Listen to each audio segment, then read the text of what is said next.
Olá a todos! Na videoaula de hoje, irei mostrar como elaborar um script em MATLAB para realizar processo de identificação de sistemas do tipo caixa preta. Essa é uma alternativa bastante interessante em relação à ferramenta gráfica da Toolbox de identificação de sistemas do MATLAB, o famoso IDENT. O foco dessa aula não consiste necessariamente em trabalhar os conceitos de identificação, mas sim mostrar como facilitar o processo de estimação de parâmetros, estrutura e ordem dos modelos através da elaboração de rotinas em MATLAB.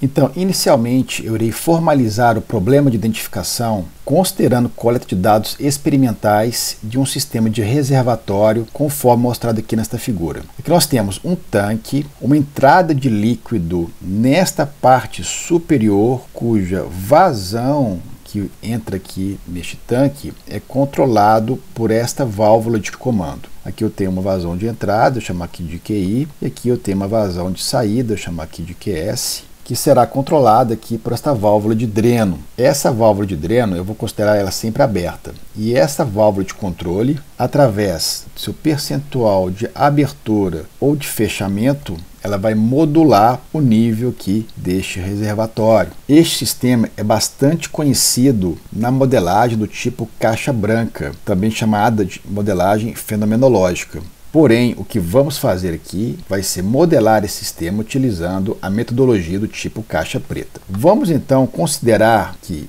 esta porcentagem da válvula de comando é uma porcentagem de fechamento. E aqui nós vamos chamar este percentual de fechamento como a entrada U do sistema. E o nível do tanque eu vou denotar com uma variável de saída, eu vou chamar ela aqui de variável Y, que é exatamente a medição desta altura do nível do reservatório. Se eu for representar por um diagrama de blocos, eu vou ter o meu sistema representado aqui neste bloco, com uma função de transferência G, cuja entrada vai ser U e a saída Y. Então eu considero que existe uma relação causal entre esta entrada e esta saída. Esta é uma hipótese que eu vou utilizar para prosseguir com o processo de identificação de sistemas. Agora eu vou considerar também que toda a dinâmica entre o comando de abertura aqui desta válvula, as perdas de carga durante todo o escoamento aqui do fluido, em todos esses joelhos, nessas válvulas, e além da dinâmica do reservatório, tudo isso vai estar englobado aqui nesta caixinha,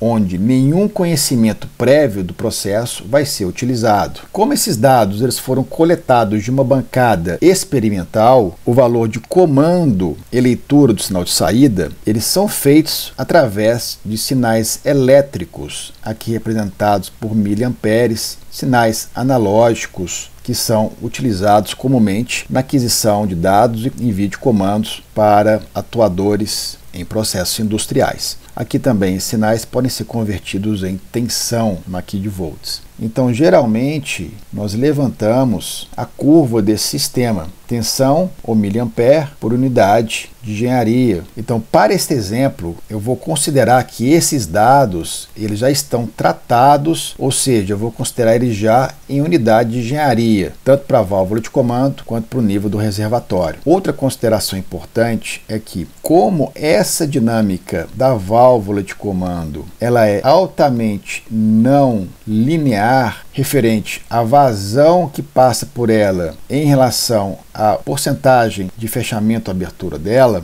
então o ponto de operação do sistema ele vai ser tal que a variação aqui de nível do reservatório ela tem que ser muito pequena, que um delta Y muito pequeno, de forma que eu quero extrair um comportamento mais linear possível da operação deste processo. É claramente também possível expandir essa análise para a modelagem de sistemas não lineares. Porém, não é o escopo aqui desta videoaula trabalhar com modelagem de sistemas não lineares. Feitas essas considerações, nós vamos coletar dois conjuntos de dados. O primeiro deles, ele serve para identificar o modelo da planta. Então, são dados que a gente chama de identificação. Assim, nós teremos um conjunto de dados de U, de Y, vou chamar aqui de ID de identificação, que ele vai servir para obter o modelo aqui desta caixinha aqui G. E o segundo conjunto de dados, nós vamos considerar esses dados dados já para o processo de validação. Então aqui nós teremos um segundo conjunto de dados, o Y, vou botar aqui valide, para o processo de validação do modelo. É muito importante que esses dois conjuntos de dados eles sejam diferentes um do outro. Caso contrário, o modelo que a gente vai obter aqui de G, ele vai ser enviesado de acordo com os dados que a gente obtém para identificar o modelo. Novamente, eu vou reforçar que não é o escopo dessa videoaula o processo de escolha dos sinais de excitação de entrada ou, eventualmente, comparar desempenho entre diferentes estruturas de modelos existentes na literatura. O que iremos fazer daqui para frente é, dado esses conjuntos de identificação, de validação, entrada e saída, mostrar como é que a gente pode fazer um código em MATLAB, praticamente mostrar um framework geral para desenvolvimento de código, para identificar este modelo aqui do tipo caixa preta, representado pela função de transferência G neste diagrama de blocos.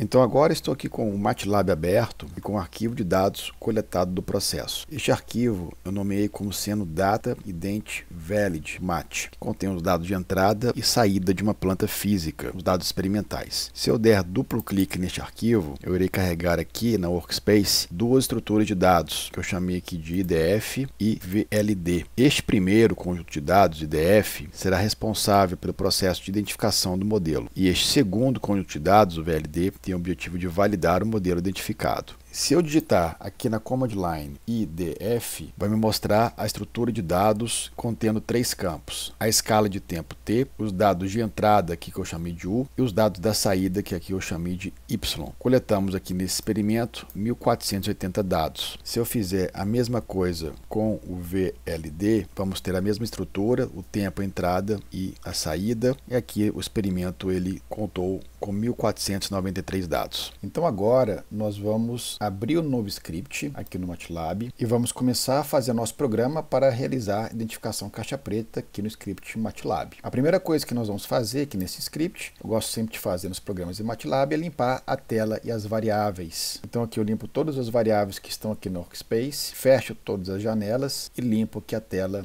da minha linha de comando. Vamos salvar esse script aqui como programa identificação, vai ser aqui um ponto .m no MATLAB. O segundo passo, nós vamos carregar as variáveis, a gente vai carregar esses dados aqui data ident valid para nosso workspace. Para isso vamos utilizar o comando load, aspas, o nome do arquivo que eu quero carregar. Posso vir aqui nesse ícone, run, e executar o programa. Ele já está executando esse script e vemos que ele conseguiu carregar os dados IDF e VLD. Se eu vier aqui para command window e colocar IDF, vai aparecer aqui para mim novamente a estrutura, e se eu colocar idf.t, ele vai mostrar todos os dados de tempo do meu experimento desde o instante inicial 0. Repare um dado interessante, que de 0, 0.2, 0.4, 0.6, aqui já nós conseguimos ver o tempo de amostragem do nosso experimento. Então o tempo de amostragem foi configurado para 0.2 segundo. Voltando para o nosso script, eu vou colocar aqui o TS igual a 0.2, que ele corresponde ao nosso tempo de amostragem. Feito isso, antes de continuar, nós vamos plotar os dados de identificação e validação. Por quê? É importante a gente ver o comportamento das variáveis, como que elas se comportaram depois de realizar o processo de coleta e aquisição de dados. Então eu vou colocar aqui plotar figuras, vai ser uma seção que eu vou iniciar aqui agora, e eu vou plotar IDF tempo e IDF US. Eu estou plotando a entrada dos meus dados de identificação. Vamos fazer a mesma coisa para o dado de saída do meu conjunto de dados de identificação. Então aqui eu tenho IDF-T, porém agora eu vou pegar IDF-Y,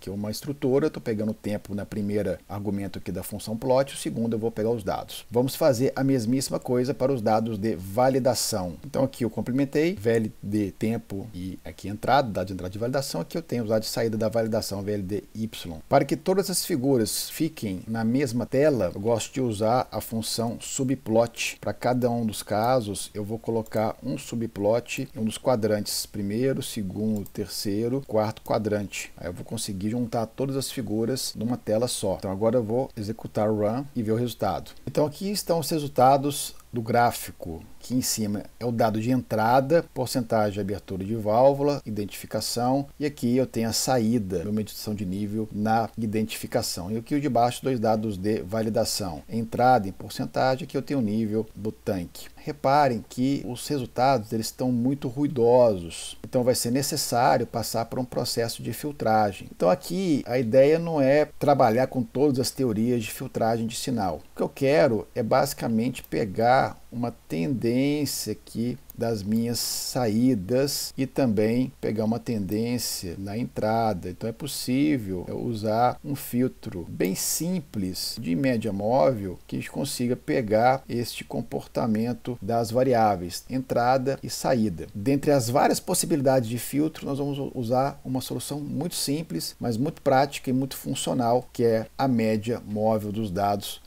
ao longo do tempo. Então, como é que a gente faz isso? Vamos voltar aqui para o nosso script. Eu vou criar aqui uma seção antes das figuras, chamada filtragem dos dados, aqui novamente com duas porcentagens, dizendo que eu vou começar aqui uma nova seção, e vou definir duas janelas de filtro da média móvel. Uma janela para o filtro de entrada, dos sinais de entrada, e outra para os filtros de saída. Eu vou definir como sendo FY, minha janela de filtro de saída, e FU, minha janela de filtros de entrada. Aqui eu vou estipular alguns valores, esses valores podem ser ajustados, obviamente. Eu vou considerar uma janela de 200 amostras para a variável de saída e 100 amostras para a variável de entrada. Então aqui a definição das duas variáveis, janela do filtro de saída e do filtro de entrada. Então o comando que eu vou utilizar para a média móvel vai ser o comando movmin, tá? Um comando muito simples e funciona muito bem. Eu vou colocar o sinal que eu quero, vou botar identificação, ele é uma estrutura, a minha variável de comando e aqui a minha janela FU para a variável de comando. Eu vou criar um novo conjunto de dados aqui dentro da minha estrutura, vou chamar idf.uFiltrado, tá?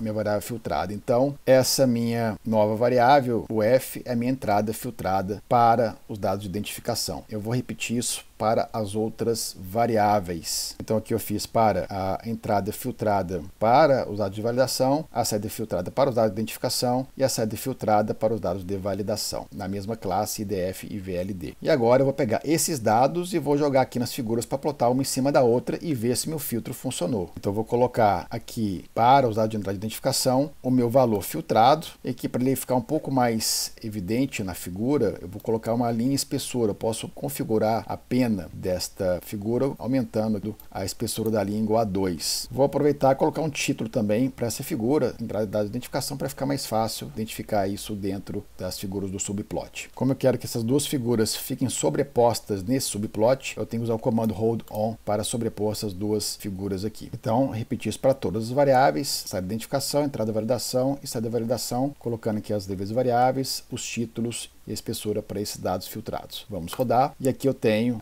em vermelho o sinal filtrado. Então aqui, dado de entrada de identificação, consegui pegar uma boa tendência aqui da variável de comando. Assim também eu peguei uma ótima tendência aqui da saída do tanque, né, do nível do tanque, que é essa variável aqui em vermelha, tanto para identificação quanto para validação. Os dados eles parecem próximos, mas eles são diferentes. Eu só trabalho aqui em faixas bem pequenas de nível, como expliquei anteriormente, para a gente ter uma aproximação linear deste modelo e com isso a gente conseguir obter modelos de fato representativos utilizando intervalos próximos aí da linearidade do processo do tanque de reservatório. Um outro ponto muito importante que precisamos levar em consideração no processo de identificação de sistemas é que o experimento nas variáveis de saída, elas precisam começar do zero. Para que aqui eu estou com offset em relação a 4.4, aqui um pouco além disso. Então o que precisamos fazer é uma readequação aqui dos eixos para que o sistema ele comece do zero, tirando esse offset dos dados de saída, tanto para identificação quanto para os dados de validação. É como se eu estivesse tirando esse offset aqui do sistema. Então aqui vai ser o novo zero para os dois casos. Já para a variável de comando, a entrada, eu tenho que considerar o regime estacionário, a partir do qual eu tenho essa condição estacionária do nível, que faz todo sentido. Eu tenho aqui uma estabilização da posição da válvula em regime permanente, numa abertura, um fechamento constante. Então é nesse valor em steady state, em estado estacionário, que nós vamos considerar aqui aproximadamente nesse valor, que também ela tem que estabilizar próximo aqui a um valor abaixo de 60%. Nesses dois casos, a gente vai ter que considerar este valor de offset e este valor de offset para a abertura da válvula para descontar, e aqui vai ser o novo zero da variável de entrada. Neste caso aqui está fácil, eu vou pegar o primeiro valor do meu sinal filtrado, vou tirar ele tanto aqui para identificação quanto para validação, e aqui eu vou tirar algo em torno de 56%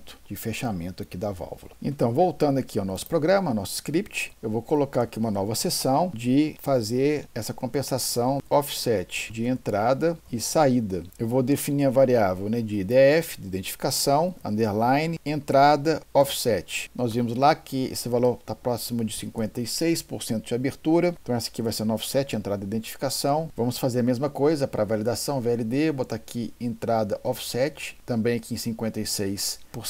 Então, para a saída a gente vai fazer a mesma coisa, utilizando o mesmo padrão, IDF, underline, saída, offset. YO, nós vamos utilizar o primeiro valor para descontar, IDF.Y filtrado, nós vamos pegar o primeiro valor desse sinal filtrado para ser o offset da saída da identificação. Vamos fazer a mesma coisa para a validação, saída offset, vamos pegar o primeiro valor filtrado dele para descontar lá do sinal de saída. Então, com isso eu vou definir na minha classe IDF. Vou colocar o offset, o zero, vai ser o quê? Vai ser meu IDF, o valor filtrado, menos o meu IDF, eu acabei de calcular aqui, que é 56, que é o zero.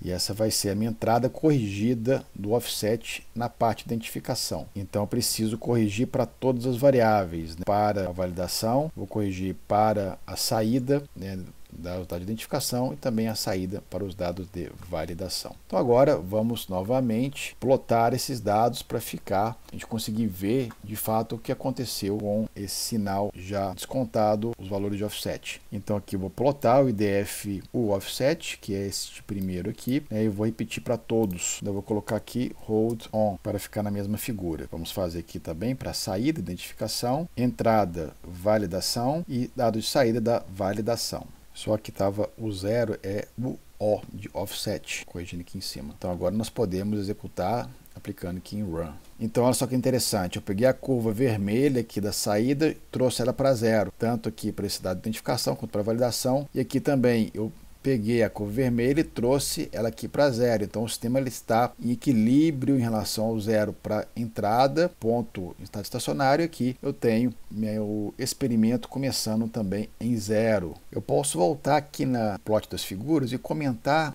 somente as duas primeiras linhas aqui de cada subplot para ficar só o que interessa e facilitar a visualização. Então aqui já é o dado todo preparado para o processo de identificação, para que aquilo comece do zero. Ele tem um comportamento bem interessante, está filtrado, já está em dado de engenharia, começa do zero para o dado de validação. Aqui ele também estabiliza próximo aqui do zero, né, que é um valor aproximado, né, a gente não tem um valor exato, valor experimental, mas a gente vê que ele está estabilizando aqui em relação ao zero. Então nós temos estes dados aqui prontos para iniciar já o processo de identificação desse modelo. Então agora eu vou voltar ao script do MATLAB e eu vou criar uma nova seção que eu vou chamar de prepara dados, identificação e validação. Então aqui o objetivo é adaptar os dados já corrigidos de offset e filtrados para serem utilizados na rotina de identificação do modelo. Eu vou usar a função IDData e os parâmetros dessa função vão ser justamente os dados de identificação e validação. Esse primeiro eu vou colocar os dados de identificação, IDF, ponto. Agora eu quero usar a minha saída, Y já do offset, que são os meus valores de saída já corrigidos. O segundo parâmetro vão ser as minhas entradas. Vou usar a estrutura de identificação com meu valor de comando, meu valor de entrada, o já no offset. E aqui eu sou obrigado a colocar o tempo de amostragem que eu defini no início do programa. Esse dado de IDData, eu vou nomeá-lo como ident, que serão os dados utilizados para a identificação do sistema. Então, com isso aqui, eu estou preparando os dados para a identificação. Eu vou fazer a mesma coisa, criando aqui uma variável id valid. Eu vou utilizar o mesmo princípio, id data, que vai entrar com a validação VLD da saída, y do offset, VLD para a entrada, que vai ser y offset, com valor já corrigido, tempo de amostragem. Então aqui eu estou preparando os dados para a validação do modelo. Vou colocar ponto e vírgula, e aqui em cima completei com ponto e vírgula em todas as definições que eu havia esquecido. Bom, agora o próximo passo,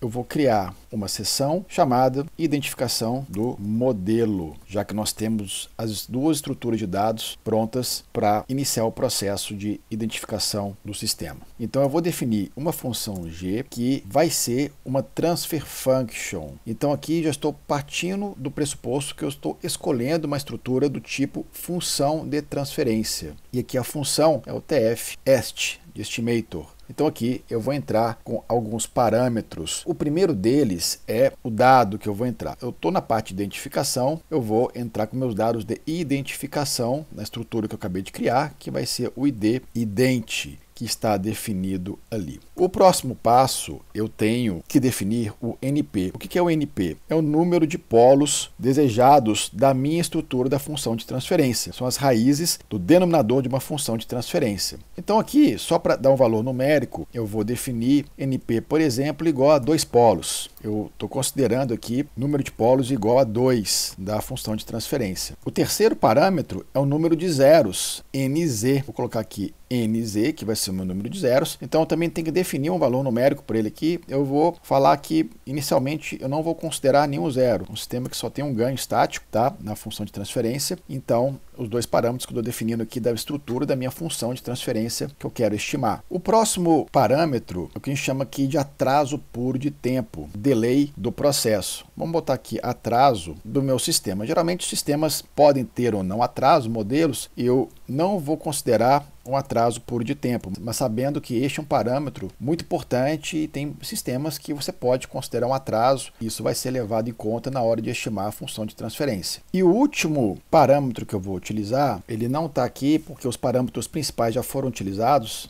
Eu vou colocar uma opção, vou botar aqui opt, que consiste em configurar alguns parâmetros da função tf_est. Então eu vou definir aqui em cima o que é este opt. Esta variável eu vou selecionar algumas opções através da classe tf_est_options e eu quero setar o método de inicialização da função de transferência. Eu vou setar o init method e eu vou configurar para ser svf. Por default, se você não seta esse método, ele vai utilizar as variáveis instrumentais para fazer a inicialização dos parâmetros dos coeficientes da função de transferência. Eu gosto de usar o svf, que é uma abordagem baseada em espaço de estados. Então essas iniciais que indicam State Variable Filter, então filtro de variáveis de estado. Existem outros métodos de inicialização, eu gosto desse, mas eventualmente isso pode ser alterado, é um parâmetro a ser ajustado para configurar a estimação da função de transferência. Aqui eu vou tirar esse ponto e vírgula porque na hora que executarmos a função, nós vamos mostrar a função de transferência estimado na linha de comando. Então eu vou executar aqui o run e aqui me mostra o resultado da minha função de transferência estimado. Então aqui eu tenho minha função de transferência, eu não tenho nenhum zero, eu tenho 2 polos, meu sistema aqui de ordem 2, uma função contínua, tempo, 3 coeficientes para determinar, porque eu tenho um ganho estático aqui também. E repare que eu tenho um dado muito importante, o fit do gráfico. O fit é uma das métricas para verificação se os dados estão corretamente ou bem estimados ou fitados em relação aos dados de identificação. Aqui eu tenho outras métricas, aqui o erro de predição final e aqui o erro médio quadrático, são outros indicadores que ele me mostra após executar a função. E se eu quiser ver graficamente o resultado desta operação? Então vamos voltar no script e vamos agora executar a função compare. Eu vou entrar com o meu id ident e também o meu modelo que foi identificado, o meu modelo G. Vamos dar um figure para não sobrepor com as figuras aqui de baixo e vamos executar. Então este é o resultado gráfico. Eu tenho este dado aqui mais ao fundo, que é o id ident, que são os dados experimentais de identificação, e o modelo, utilizando os dados que foram passados, gerou esta curva em azul. Então ele está me dando um grau de correlação de match, de fit percentual de 84,93%. A gente vê que de fato ele tem aqui, pega a tendência, pega uma correlação bem interessante. E agora esse aqui pode ser uma métrica a ser adotada para identificação de sistemas, melhorar esse valor, enfim. Não é a única métrica e também este não é a única forma de se estruturar um modelo, não somente pela ordem, mas também pela estrutura do modelo a ser utilizado. E os dados de identificação, como que a gente vai validar o modelo? Vamos fazer a mesma coisa, só que agora nós vamos utilizar um compare id valide, os dados de validação agora que a gente vai utilizá-los em cima da função g. Para ficar tudo no mesmo gráfico, eu vou fazer um subplot, primeiro quadrante com 2 valores e o segundo quadrante com a validação. Vamos executar isso aqui. Eu vi que aqui eu cometi um erro, a entrada aqui é U offset, não Y offset. Vamos executar. Então, este é o resultado. Aqui de cima eu tenho o dado de identificação, 84,93%, e aqui embaixo eu tenho outro conjunto de dados, dados de validação, e me dando um fit aqui de 82,1%. Então, eu estou usando outro conjunto de dados, diferente do dado de identificação, para validar o modelo. Então, nós temos aqui um comportamento que também segue os dados experimentais de validação que nós preparamos até este ponto. Novamente, é importante pontuar que não é objeto do trabalho definir um dado de excitação aqui para o sistema. Pode muito bem usar uma PRBS, pode muito bem usar um sinal persistentemente excitante, mudar o sinal de excitação. O que está sendo apresentado é justamente esse framework. Você pode mudar os seus dados de entrada, colocar um outro dado de excitação, mudar o seu dado de validação, que aqui você vai ter essa estrutura de identificação, ela não muda. Eu posso vir aqui e tentar uma outra configuração de polos, eu posso tentar utilizar 4 polos no meu sistema.